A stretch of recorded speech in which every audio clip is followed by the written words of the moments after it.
Hi, Sandy Grason here. I got a question a while ago from Searching for My Truth. And the question was that they've been manifesting for many years, but there was one thing that they've been trying to manifest for over 13 years and still had not managed to do that. And did I have any suggestions? And of course, I do. I have crazy manifesting stories I've shared with you. Sometimes you create a vision and you say it out loud and it happens just like that, magically. And then other times you have these things and you're doing everything. You're writing it, you're affirming it, you're putting it on your vision board, and you're doing all these things and it's just not happening. And so what can you do? Well, one of the stories that I want to share with you is, I think what I believe needs to happen if you're kind of stuck is there needs to be some kind of an internal shift. That there's something somewhere inside of you, around you, that still doesn't believe that it's possible. And so each time you try to manifest it, try to affirm it, try to act as if it's already happened, there's a little voice still there inside that's not possible. You can't do that. Who do you think you are? And the reason I believe this is that for so many years, all I wanted to do and be was a published author. And I had done everything. Many of you know I got rejected by more than 20 agents, and I had read every book, and I had been working on this proposal, and nothing was working. And I had done everything by the book. And I would have these moments of inspiration. I would have these moments of clarity, and I would get really brave and I would go and do something. And then I would fall back into my daily life of self-doubt. And I think that's really where I lived a lot of my life before my book came out. I always say that becoming a published author for me was a journey of overcoming extreme self-doubt. So in one of my moments of inspiration and clarity, I sent my book proposal directly to 2 editors that worked for publishing houses. And this was something that all the books said you never do.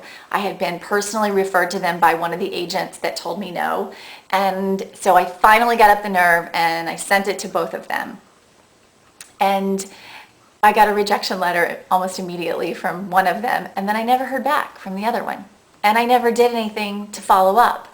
So that to me demonstrates that I still had the self-doubt inside. I still didn't really believe that it was possible, because I believe once you know inside that this is exactly what you're supposed to be doing, this is exactly how you're supposed to be living, then there is very little fear. You just know that whatever it takes, you're willing to do.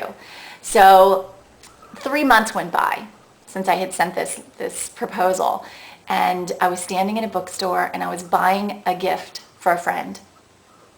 I was buying Sting's autobiography, and I ended up, as usual, upstairs in the publishing department, and I'm looking at Literary Marketplace, which is the Bible for people who want to be a published author. And I already owned this book. It's about this thick, and it's very expensive, but this was the new, improved version. So I'm looking at this book, and I'm screaming at myself in my head, what have I not done? Why am I not a published author? What have I missed? And I'm opening the book and I'm reading all of the tips and the things that they put that you must do. And I heard that whisper. And I know that you know this whisper. For me, it's just right here. It's the same whisper that said start a journolution. It's the same whisper that guides you and shows you what's possible. And it's very faint.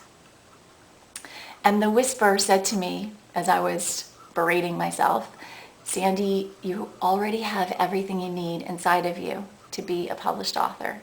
There's nothing in that book that you need. And I really felt it. I slammed the book closed and I put it back up on the shelf, and I repeated to myself, damn it, Sandy, you have everything you need to be a published author. So I put the book back on the shelf and I marched down the stairs, and I'm standing in line to pay for Sting's autobiography for my friend as a birthday present. And as I'm waiting in line, my phone rang. And I picked up the phone, and it was the editor at New World Library. And she said, you sent me this book proposal about 3 months ago, and I'd like to talk to you about buying it. And I feel it was that fast that once I got it on the inside, then it showed up on the outside. But when I was upstairs leafing through Literary Marketplace asking, what did I not do? What have I missed? What am I missing? Then it wasn't internal yet. And it happened that fast for me. I mean, that's ridiculous. That's crazy. But I really believe that that story happened that way so that I can go and share it with other people. Because I can't tell you how many times I've shared that story with someone who's asked me that same question. What if I'm trying to manifest something and it's not happening? So my suggestion would be for you to look at how you're feeling when you say this thing that you want to manifest as if it's already happened. When you put it in a really powerful, succinct, clear, passionate, inspiring sentence, and you say, I am so grateful I am a published author. Whatever it is that you're trying to manifest. And see how you feel when you say it. And watch for things that you're saying to yourself and that you're doing that aren't congruent with who it is that you want to be in the world, and continue to listen to that inner wisdom and ask yourself, is this what I really want? I believe these tests and these obstacles that we face are really just another way for the universe to make sure that this is what you really want. It's the world asking you, are you sure? Are you absolutely sure this is what you want? Because when you're sure, when you know absolutely that this is who you're going to be in the world, there's nothing that will stop you. So the only difference between the people that succeed and the people that don't quite manifest their dreams are the ones that stop trying. So whatever it is, that inspiration would not be inside of you if you didn't have everything that you need to make it happen. So I hope that helps. I'd love to hear your feedback and some of the great things that you're manifesting, or if you're having trouble manifesting and things that have worked. And have a great day.